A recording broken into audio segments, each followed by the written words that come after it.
Hi everyone! Hi! Today we are making a quiche. Yes, a crustless quiche. Yes. So it's kind of a frittata, I guess, but one or the other. Crustless quiche, frittata, same thing. Super awesome to make for low carb. We make them pretty regularly. A great way of using up leftover meat or veg that you have. But this one is chicken, asparagus and goat's cheese. It's really delicious. It's delicious, yeah. And it's perfect, I guess, if you have people coming over for lunch or something. It could be a nice lunch to serve people that feels a little bit special, and still keep it low carb because it's only one gram of carbs per serve. So very low carb. But and you get about 8 serves out of the kind of dish that we're going to use. Yeah, but you could eat it for any meal, really. Like we've eaten at breakfast, lunch or dinner. And I take this type of thing for lunch a lot. Yeah. Like to work for lunch. Yes, anyway. Because it's so easy. Yeah, once you've made it, it keeps and reheats fairly easily, and you can eat it hot or cold. That's what's good about it too. So we have all of our ingredients here. So we have 8 eggs, a cup of cream. We've got some of our homemade basil pesto, which adds a really delicious flavour to it. Made in the Thermomix. Oh my God, what a game changer. We have some asparagus that we've just snapped off the kind of woody end and then chopped it into small pieces. So it's not cooked or anything, it'll cook in the oven. And then we have some leftover shredded chicken here that we've just kind of chopped up a bit, some salt and pepper and some goat's cheese. So we really love goat's cheese and it goes really well in this quiche. But if you don't like goat's cheese, you could use feta cheese. You could even use Tasty or... Any cheese would work. Do you know what would be really nice? Busan, or like a herb and garlic flavoured cream cheese or something. That would work really well. Even probably like a brie kind of cut up in it would be pretty nice. So it's very easy to throw it all together. We're just going to make the egg mix and then lay the chicken and asparagus in our pie dish, this is what we're going to be baking it in. Dan's just going to grease it. Now, unfortunately, we broke our whisk. Our whisk died on Christmas Eve, so we haven't replaced it yet. But I've got a fork here, and I'm just going to break up the eggs. Dan's just greasing the dish with some avocado oil. Yeah, so I really like this avocado oil spray. If you've watched our cooking videos before, we use this a lot. You buy it at Coles or Woolies, and it's non-aerosol, so it doesn't have that real, but it's just avocado oil. It's really good. So I've just put some salt and pepper in with these eggs, and then I'm going to add the cream and the pesto and whisk it all together.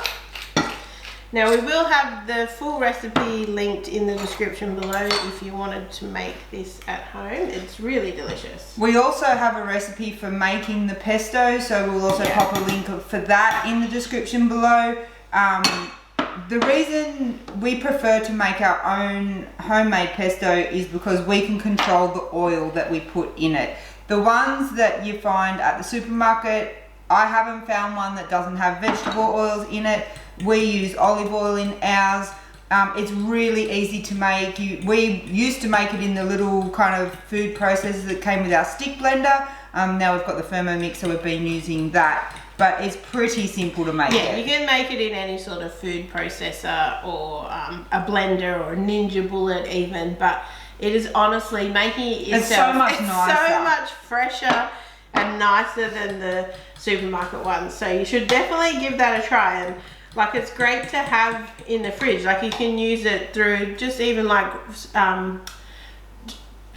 Yeah, you can use it in veggies. I'm trying to say spreading it, but like tossing veggies in and then baking in the oven. That would be really nice. You can even like coat chicken breast in it and cook that in the oven.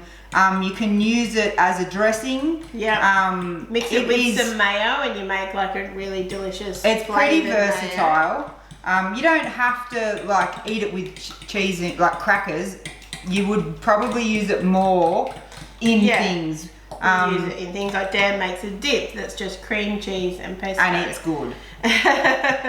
We also use it in the meatball. So it's really good to have on hand. And just make some up. It's really easy. Also, if you make scrambled eggs, just a little bit on the top. It's really good. Honestly, make it. Anyway, back to the quiche.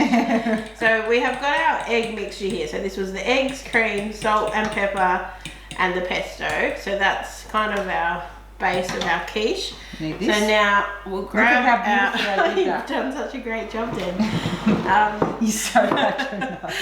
So we've got our kind of, it's like a 9-inch pie dish there. We're just going to pop our chicken. So with the chicken, you can get a barbecue chicken and shred pull the chicken off it and shred it. You can cook your own chickens. This one was one that I'd done in the smoker. I did a couple of chickens in the smoker, and this was just what we had left over, and it was perfect amount for this recipe. So, and then we're just going to pop our asparagus on the top. Pour over our egg mixture. We also have the oven on 180 Celsius, 350 Fahrenheit, and it's going to go in the oven for about 45 to 50 minutes because the asparagus isn't cooked, so you want to get that cooked. Well, and obviously the eggs. You want the egg to kind of cook through. You don't want it to still be like runny in the center. So just pour all this on. So now we're just going to sprinkle the crumble the goat's cheese up a bit and sprinkle it on the top. And as I said, you could use literally any cheese, probably not halloumi actually, but you could use most cheeses and it would be fine. Just whatever you prefer. If you haven't tried goat's cheese, maybe you should give it a try. Okay, so our quiche is all ready to go into the oven. So we'll show you once it's cooked. It's done. It has been out of the oven a while. So when it came out of the oven, it was puffed up and it kind of sank back down, but that is normal. And we've had it cooling for a little while. It's still hot on the bottom. Yeah, it is still warm. So I'm just going to try and cut into it.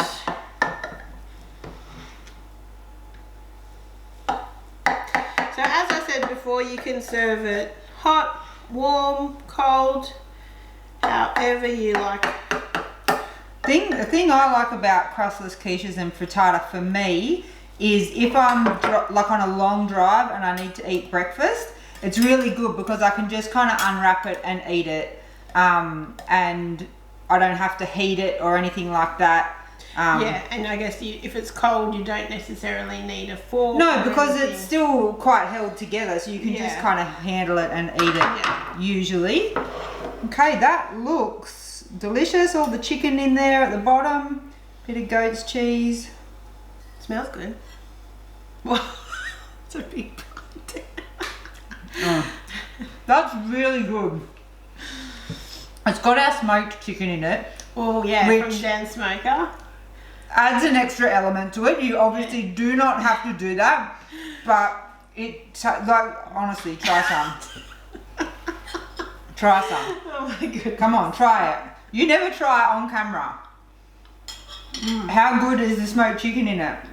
It is delicious, and the goat's cheese, and you get like a bit of basil and garlic from the pesto. It's really good. It is really yummy, and no one's going to know this is low carb if they come over to your place honestly, for a meal. If you're having lunch, putting on a lunch, even if you're doing like bring a plate. Yeah, perfect. That is perfect. Slice it up. People will eat it. They will not know that it's keto unless you're eating it and they know you're keto. That's it. But it's basically just delicious. Definitely give this a go. And it's perfect for a meal prep. So like make this on a Sunday. You've got your breakfast or your lunches or whatever ready throughout the week. Hopefully you've enjoyed this video, guys. Please, if you have, give us a thumbs up. That really helps us. Make sure you subscribe to our channel, and thank you so much for watching. Bye. Bye.